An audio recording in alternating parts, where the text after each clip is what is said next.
അസ്സലാമലൈക്കും. ഏറെ ബഹുമാനവും ആദരവും നിറഞ്ഞ ഉസ്താദുമാർ, സ്നേഹിതർ, മറ്റു നാട്ടുകാരെ, പരിശുദ്ധ റബീഉൽ അവ്വലിൽ മുത്തുനബി സ്വല്ലല്ലാഹു അലൈഹി വസല്ലം തങ്ങളെ വാഴ്ത്തി പറയുന്ന ഈ മഹനീയ സദസ്സിൽ ഞാനും രണ്ടു വാക്ക് സംസാരിക്കട്ടെ.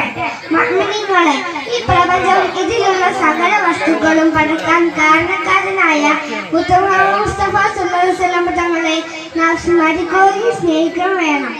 തങ്ങളുടെ അണക്കങ്ങളും അടക്കങ്ങളും അപ്പടി ഒപ്പിയെടുത്ത തങ്ങളുടെ സ്വഭാവത്ത് നബി തങ്ങളെ അതിരച്ച് സ്നേഹിച്ച് നമുക്ക് മാതൃക കാണിച്ചു.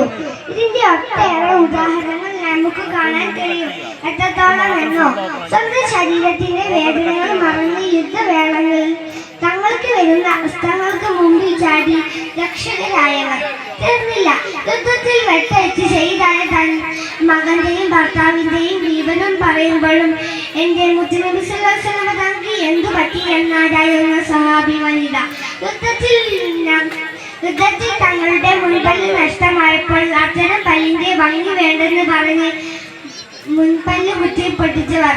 നോക്കൂ, തങ്ങളുടെ വിയോധ വാർത്ത അറിഞ്ഞപ്പോൾ ഇനി തങ്ങളില്ലാത്ത ലോകം എനിക്ക് കാണേണ്ട എന്ന് പറഞ്ഞ്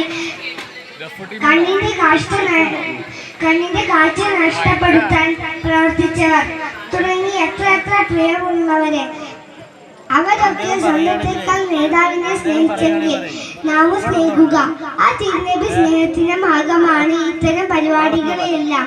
അള്ളാഹു സ്വീകരിച്ച മുത്തുനബിയുടെ കൂടെ മുത്തുനബിയുടെ അനുജന്മാരോട് കൂടെ നമ്മയും ഒരുമിച്ച് കൂട്ടട്ടെ. ആമീൻ എന്ന് ദുആ ചെയ്തുകൊണ്ട് ഞാൻ എൻ്റെ കൊച്ചു ഭാഷണം സംഹരിക്കട്ടെ. ദുആ വസിയത്തോടെ അസ്സലാമു അലൈക്കും.